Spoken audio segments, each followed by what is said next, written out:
कक्षा 8 विज्ञान। लेसन का नाम क्या है? दहन और ज्वाला। रीडिंग हमने कंप्लीट कर ली, बहुत कुछ समझ में आ गया रीडिंग से। अब वो चीज़ें याद कर लेते हैं जो अपने परीक्षा के लिए उपयोगी है।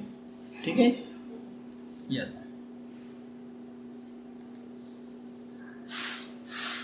सबसे पहली बात हमें याद रखनी है, जब मैग्नीशियम को अपन जलाएंगे तो अपन को क्या प्राप्त होता है? Magnesium oxide. कास्ट कोयला जो होता है, इस कास्ट कोयले को जब हम वायु की उपस्थिति में जलाते हैं, कास्ट कोयले को क्या करते हैं? वायु की उपस्थिति में जलाते हैं, तो हमें क्या मिलता है? कार्बन डाइऑक्साइड, ऊष्मा और प्रकाश मिलता है। दहन सबसे इम्पोर्टेंट है। दहन किसे कहते हैं? रासायनिक प्रक्रम होता है। कोई पूछे दहन क्या होता है तो उसको बता देना है भाई रासायनिक प्रक्रम होता है। फिर बोलना है उसको कि पदार्थ जो होता है वो ऑक्सीजन से क्या होता है? अभिक्रिया करता है और ऊष्मा प्राप्त होती है।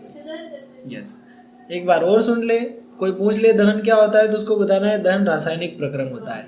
इसमें कोई भी पदार्थ क्या करता है? ऑक्सीजन से अभिक्रिया करता है और क्या प्रदान करता है? ऊष्मा प्रदान करता है। ईंधन के प्रकार की यदि हम बात करें तो ठोस हो सकता है, द्रव हो सकता है और गैस हो सकता है। जब भी दहन होगा उसके लिए वायु आवश्यक होगी। वायु की अनुपस्थिति में दहन नहीं हो सकता। क्लियर? बिल्कुल। यदि कोई भी व्यक्ति है, ठीक है, उसके वस्त्रों में आग लग जाती है, कोई भी व्यक्ति है और उसके वस्त्रों में क्या लग जाती है, तो उस व्यक्ति को आग से बचाने के लिए हम क्या कर देते हैं? उसको कंबल से ढक देते हैं।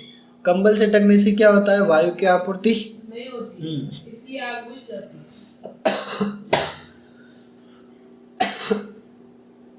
ये चीज हमें हमेशा ध्यान में रखनी है। पानी मत छिड़कना, बाकी उस पर फपोले हो जाएंगे, है ना। ठंडा गरम वैसा नहीं होना चाहिए। अगला हमारा बिंदु है ज्वलन ताप। ये एक ऐसा न्यूनतम ताप होता है जिस पर कोई भी पदार्थ क्या करने लगता है? जलने लगता है। प्रत्येक पदार्थ का अपना अपना ज्वलन ताप होता है। किसी पदार्थ का ज्वलन ताप कम होता है तो किसी पदार्थ का ज्वलन ताप ज्यादा होता है। अगला बिंदु है ज्वलनशील पदार्थ। जिन पदार्थों का ज्वलन ताप बहुत कम होता है, ज्वलन ताप क्या होता है? बहुत कम, और आसानी से क्या कर लेते हैं? वो आग पकड़ लेते हैं, तो ऐसे पदार्थों को हम क्या कहते हैं? ज्वलनशील पदार्थ। क्या कहते हैं? ज्वलनशील पदार्थ। यहां तक समझ में आया कि नहीं?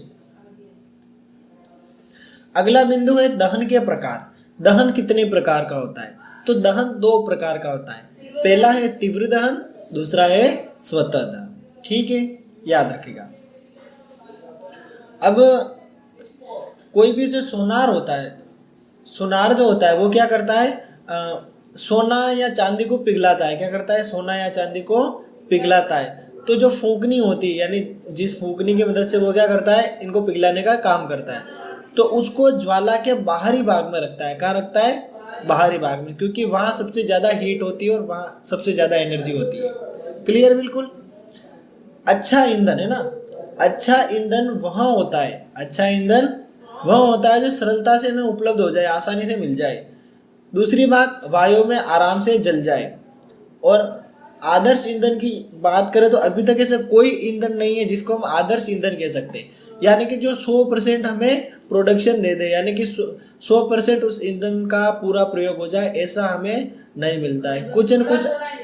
कुछ हाँ, सीएनजी उसको अपन मतलब उसको भी आदर्श नहीं मान सकते, ठीक है, लेकिन ठीक है ऐसे।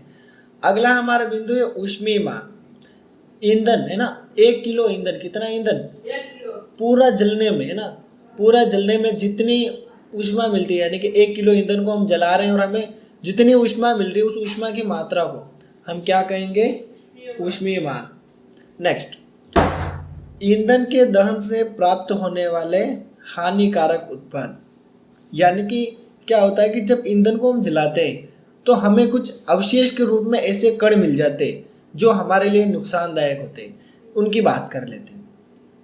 जैसे हम लकड़ी, कोयला और पेट्रोल को जब जलाते हैं तो बिना जले कार्बन के कण, है ना, ऐसे कण जो जलते नहीं है, पूर्ण रूप से जल नहीं पाते, वो क्या करते हैं? प्रदूषण फैलाते हैं। क्लियर? बिल्कुल। जो नहीं जलेंगे वो क्या करेंगे? प्रदूषण फैलाएंगे। अगर कहीं ईंधन का अपूर्ण दहन हुआ यानी कि पूर्ण रूप से ईंधन नहीं जलाए तो एक गैस निकलती है जिसका नाम है कार्बन मोनोऑक्साइड। कौन सी गैस है? Carbon monoxide. ये गैस विषैली गैस होती है। कैसी गैस होती है? विषैली। इसीलिए हमें सलाह दी जाती है कि बंद कमरे में हमें कभी भी कोयला नहीं जलाना चाहिए। यदि हम ऐसा करते हैं तो किसी भी व्यक्ति की मृत्यु हो सकती है जो उस कमरे में उपस्थित होता है। यस। ईंधन के दहन से पर्यावरण में कार्बन डाइऑक्साइड गैस निकलती है। कौन सी गैस निकलती है?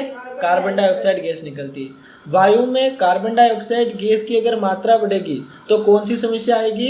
ग्लोबल वार्मिंग की समस्या आएगी। कोयला और डीजल के दहन की बात करें, किसकी बात करें? कोयला और डीजल के दहन की। तो जब कोयले और डीजल का दहन होगा तो हमें सल्फर डाइऑक्साइड गैस मिलेगी। कौन सी गैस मिलेगी? Sulphur dioxide. अगला बिंदु है सल्फर और नाइट्रोजन। इसके जो ऑक्साइड होते हैं, किसके ऑक्साइड? सल्फर और नाइट्रोजन के ऑक्साइड। ये वर्षा के जल में घुल जाते हैं। किस में घुल जाते हैं? वर्षा के जल में घुल जाते हैं और क्या बनाते हैं? अम्ल बनाते हैं। ऐसी वर्षा को हम क्या कहते हैं? अम्ल वर्षा कहते हैं। क्लियर? बिल्कुल आ गया समझ में कि नहीं? नेक्स्ट। अच्छा हो गया क्या? कंप्लीट है पूरा लेसन? हो कंप्लीट? तो मात्र 6 मिनट में या 7 मिनट में अपन ने पूरे लेसन को रिकॉल कर लिया।